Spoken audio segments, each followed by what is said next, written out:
कभी किसी गांव में एक बर्थडे पार्टी इतनी डरावनी हुई कि लोग आज भी उस घर के पास से बिना देखा गुजरते हैं। ये कहानी है राजा नाम के एक 11 साल के लड़के की, जो एक छोटे से गांव भूतगढ़ में रहता था। गांव बड़ा सीधा सादा था, लेकिन उस गांव में एक पुराना खंडहर नुमा बंगला था जहां कोई नहीं जाता था। राजा का जन्मदिन आ रहा था 13 जुलाई और वो बहुत एक्साइटेड था। इस बार उसने सोचा क्यों ना कुछ अलग किया जाए। उसने अपने दोस्तों से कहा, इस बार पार्टी मैं उस पुराने बंगले में दूंगा, डर के साथ मस्ती भी होगी। पार्टी का दिन आया।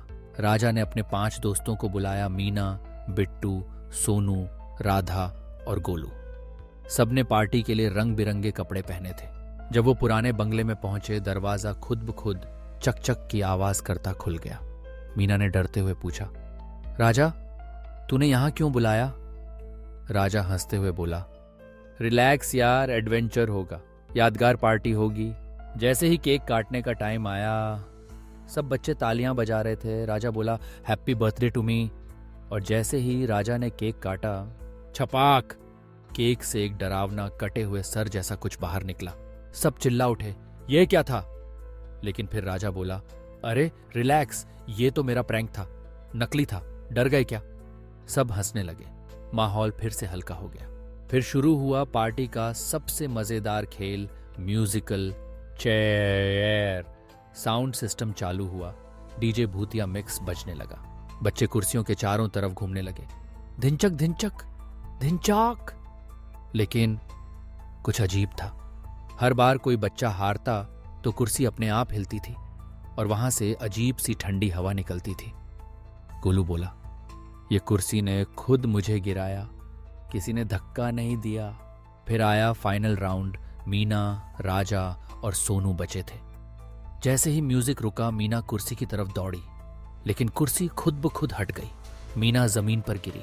सबने देखा कोई दिख नहीं रहा था, लेकिन कुर्सी किसी ने खींची थी। सोनू चिल्लाया, ये खेल रहा है कोई जो दिख नहीं रहा।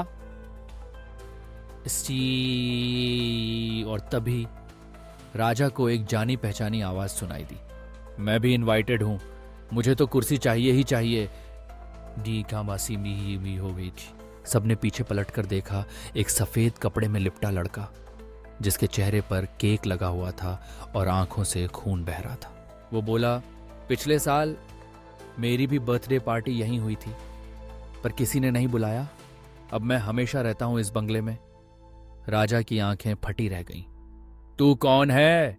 भूत बोला, मैं अर्जुन हूं, तुम्हारे गांव का ही बच्चा, जिसने अकेले पार्टी की थी, लेकिन एक कुर्सी पर गिरा और वो मर गया। अब मैं हर साल पार्टी में आता हूं, म्यूजिकल चेयर खेलता हूं, लेकिन चीट करता हूं, क्योंकि मैं हार नहीं सकता। अर्जुन की आत्मा अब बच्चों को घेर रही थी। सारे दरवाजे अपने आप बंद हो गए, लाइट्स बंद, हवा तेज, खिड़कियां खुल गईं। राजा ने डरते हुए कहा, हमें जाने दो, हम अब कभी यहां नहीं आएंगे। भूत बोला, एक शर्त पर, अगली साल फिर बुलाओगे और मुझे जीतने दोगे? राजा और दोस्तों ने हां कहा। अर्जुन मुस्कुराया और गायब हो गया। दरवाजा अपने आप खुला। सब बच्चे तेजी से भाग निकले और तभी दूर से अर्जुन की हंसी सुनाई दी। म्यूजिकल चेयर अब हर साल मेरी होगी, किसका को उठाई थी। अब गांव में कोई भी बच्चा पुराने बंगले में बर्थडे पार्टी नहीं करता, क्योंकि सब जानते हैं अगर अर्जुन को इनवाइट ना किया तो अगली कुर्सी तुम्हारी हो सकती है। अगर आपको हमारी ये डरावनी लेकिन मजेदार कहानी पसंद आई हो तो वीडियो को लाइक जरूर करना, अपने दोस्तों के साथ शेयर करना और चैनल को सब्सक्राइब करना मत भूलना। और हां, कमेंट में बताना अगली कहानी किस बारे में सुनना चाहते हो।